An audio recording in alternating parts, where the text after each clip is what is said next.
Assalamualaikum warahmatullahi wabarakatuh. Saya, Muhammad Aiman Hakim bin Masuri, akan membentangkan projek yang telah diberikan iaitu ergonomik.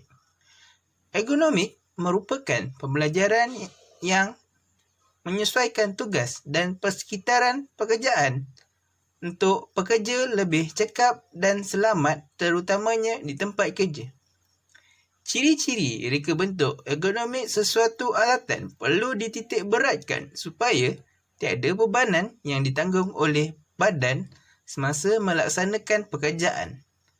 Matlamat ergonomik dilaksanakan untuk mengurangkan risiko kesihatan terhadap badan untuk jangka masa panjang dan juga jangka masa pendek.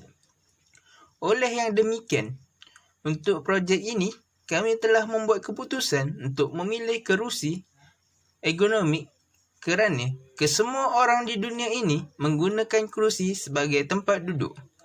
Statistik menunjukkan hampir 80% mereka yang duduk di kerusi mempunyai postur badan yang salah akibat ketidaksesuaian reka bentuk kerusi yang dibina. Ketidakbetulan posisi badan ketika duduk akan menyebabkan ketidakselesaan dan pekerjaan yang dilaksanakan tidak dapat dilakukan dengan cekap dan selesa.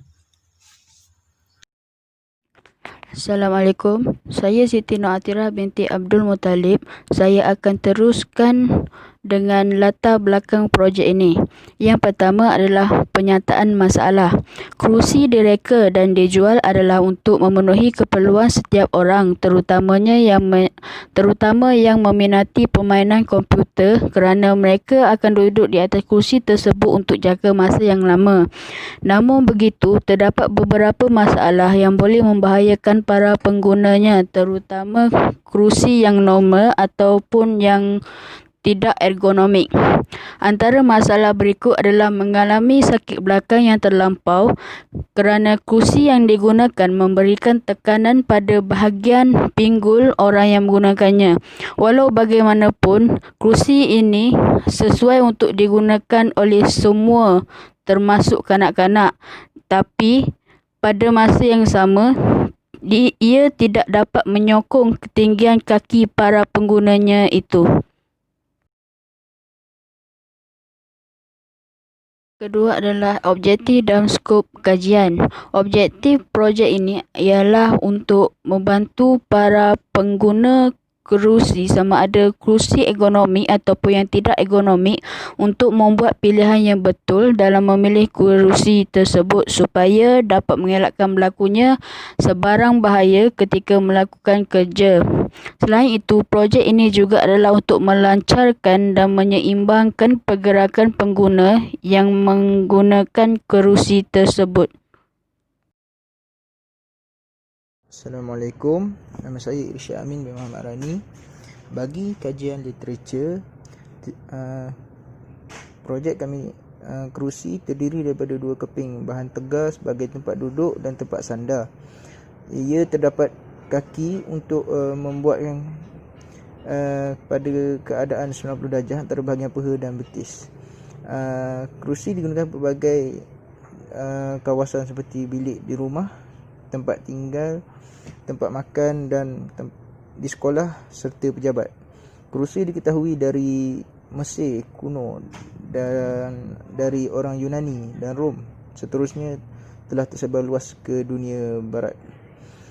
Reka bentuknya mencerminkan perubahan kostum dan perabot pada masa itu. Dalam gambar rajah itu terdapat kerusi daripada Hetepius. Itulah kerusi pertama. Perkembangan kerusi ergonomik. Kerusi pertama yang dirancang secara ergonomik mempunyai kerusi dan roda yang boleh disesuaikan. Kerusi ergonomik memenuhi kriteria asas untuk membuat bentuk duduk dan bentuk yang lebih selamat pada tahun 1980 dan 1990-an. Kerusi termasuk roda, tuas penyesuaian ketinggian, sokongan belakang di bawah dan ketinggian yang betul untuk melihat dan menaik pergelangan tangan yang lurus. Okey, bagi kerusi ini yang kelihatan mempunyai sokongan belakang bulat, kain jaring mesin untuk keselesaan dan postur badan. Sandaran tinggi, ribet dan kerusi yang kelihatan gigi yang sesuai dengan kelengkungan tulang belakang. Bagi perbezaan antara kerusi ergonomik dan kerusi biasa, kerusi biasa akan memberikan tekanan pada pinggul, tidak menyokong lumbar, tidak menyokong ketinggian kaki. Bagi kerusi ergonomik, ia menyerap bebanan badan kerana dibuat daripada leather ataupun kulit dan span yang berada di dalam kulit tersebut. Kerusi ergonomik juga terdapat lengkung untuk menyokong tulang belakang. Ketinggian kerusi boleh dilaras. Baik, saya akan teruskan dengan analisa dan keputusan. Rajah menunjukkan perbezaan antara kerusi tidak ergonomik dan juga kerusi ergonomik. Kerusi tidak ergonomik akan menyebabkan tekanan pada pinggul. Ia akan dirasai apabila pengguna duduk terlalu lama pada kerusi tersebut kerana ketiadaan objek yang mampu menyerap bebanan yang dihasilkan oleh badan. Hal ini akan menyebabkan pengguna berasa sakit pada bahagian pinggul. Manakala kerusi ergonomik yang mempunyai sponge atau cushion pada bahagian pinggul dan juga bahagian penyandar akan menyerap bebanan yang dihasilkan oleh badan dan pengguna akan berasa lebih selesa jika duduk pada kerusi ergonomik ini. Selain itu, ketiadaan lengkung keluar pada bahagian kerusi tidak ergonomik juga menyebabkan ia tidak menyokong lumbar untuk terus lurus ketika duduk pada kerusi tersebut. Manakala kerusi ergonomik yang mempunyai lengkung keluar pada kerusi tersebut akan menyokong lumbar atau tulang belakang untuk terus tegak ketika duduk. Selain itu, kerusi ergonomik yang tidak mempunyai pelaras ketinggian akan menyebabkan pengguna rasa tidak selesa kerana kemungkinan pengguna tersebut mempunyai unjuran kaki yang lebih panjang atau yang lebih pendek.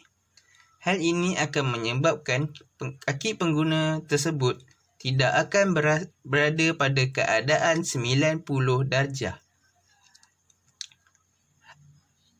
Ketidaklurusan tersebut akan menyebabkan kaki berasa lenguh. Seterusnya adalah kerusi ergonomik yang boleh dilaraskan akan memastikan kaki pengguna sentiasa pada keadaan posisi 90 darjah. Menurut kajian, apabila seseorang tidak duduk dalam keadaan selesa dan betul, ini akan meningkatkan tekanan pada bahagian lumbar kerana postur badan yang membengkok akan menyebabkan tegangan pada bahagian bawah tulang belakang dan memberikan rasa sakit pada bahagian lumbar dan tulang belakang. Reka bentuk ergonomik kerusi dapat dilihat pada bahagian penyandarnya. Apabila kerusi ergonomik tersebut terdapat penyandar yang melengkung keluar bagi menyokong tulang belakang untuk terus lurus 90 darjah. Ligamen yang menyambungkan antara tulang belakang akan mengurangkan tekanan pada bahagian spinal. Spinal lumbar yang mempunyai lengkung masuk ketika duduk akan membengkok secara semula jadi jika pengguna duduk secara membengkok dan tidak lurus pada jangka masa yang panjang. Selain itu, reka bentuk sesebuah kerusi ergonomik juga perlu mempunyai sponge atau cushion pada bahagian tempat duduknya dan bahagian penyandar.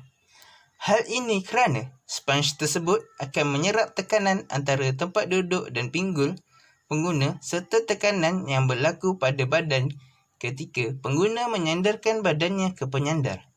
Seterusnya, kerusi ergonomik juga perlu mempunyai penyandar lengan yang boleh dilaraskan untuk pengguna berehat dengan selesa dan bahu ketika penat bekerja.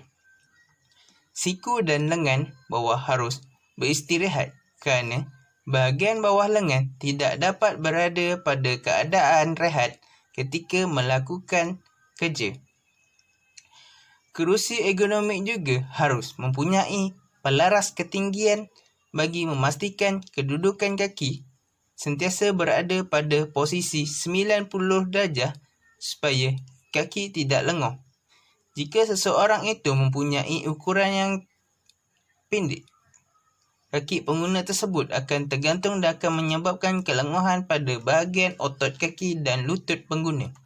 Selain itu, ketinggian kerusi yang boleh dilaras juga akan membantu tengkuk pengguna sentiasa berada pada 90 darjah yang akan mengurangkan rasa sakit pada bahagian belakang tengkuk kerana pengguna tidak perlu menunduk atau mendongak untuk melakukan pekerjaan kerana mata pengguna berada pada keadaan selari dengan pekerjaan yang dilakukan. Seterusnya, bagi penambahbaikan reka bentuk, ketinggian kepala belakang sesuai dengan kedudukan terbaik apabila dapat menyokong tulang belakang cervix. Bahagian belakang kerusi itu sesuai dengan tulang belakang manusia yang merata, menyebarkan berat badan, menghilangkan titik tekanan dan menyesuaikan kecondongan belakang kerusi. Penyesuaian diri mengikut keadaan individu. Seterusnya, sokongan lumbar menyesuaikan kelengkungan supaya seluruh bahagian bawah tulang belakang dapat melegakan dan menyelesakan bahagian lumbar. Pegangan tangan dan cushion untuk mengurangkan tekanan pada pinggul dan saluran darah semasa pemampatan. Antara penambahbaikan yang dilakukan seperti pemilihan bahan, tempat duduk harus menyokong pinggul tanpa terlalu tegas, cukup lembut tetapi tidak kendur. Kerangka besi alloy digunakan sebagai teras kerusi kerana besi alloy ringan, tahan karat dan sebagainya. Kesimpulannya, kita perlu mengaplikasikan ergonomik dengan betul semasa menggunakan peralatan-peralatan yang boleh membahayakan. Golongan pekerja mempunyai risiko untuk mendapat kecederaan dan penyakit kerana mereka terdedah kepada pelbagai hazard di tempat kerja sebagaimana yang digariskan hak hidup mereka dan hak asasi manusia seperti hak untuk bekerja dalam suasana yang sihat. Para pekerja sekarang ni banyak terdedah kepada bahaya dalam sesuatu pekerjaan dan perkara ini diketengahkan oleh pertubuhan buruh antarabangsa yang menyebut bahawa lebih 1.2 juta pekerja dinafikan haknya setiap tahun. Ekoran daripada kemalangan dan kecelakaan, maka pelbagai penyakit yang berlaku akibat dari bentuk kerja atau tempat kerja. Berdasarkan perangkaan pula, lebih 100,000 kemalangan berlaku di tempat kerja setiap bulan. Oleh itu, lebih 3,000 setiap hari atau 2 kecelakaan ataupun kemalangan setiap minit. Oleh itu, kita perlu sentiasa berjaga-jaga dalam melakukan sesuatu perkara, terutama bagi yang telah mempunyai penyakit lain.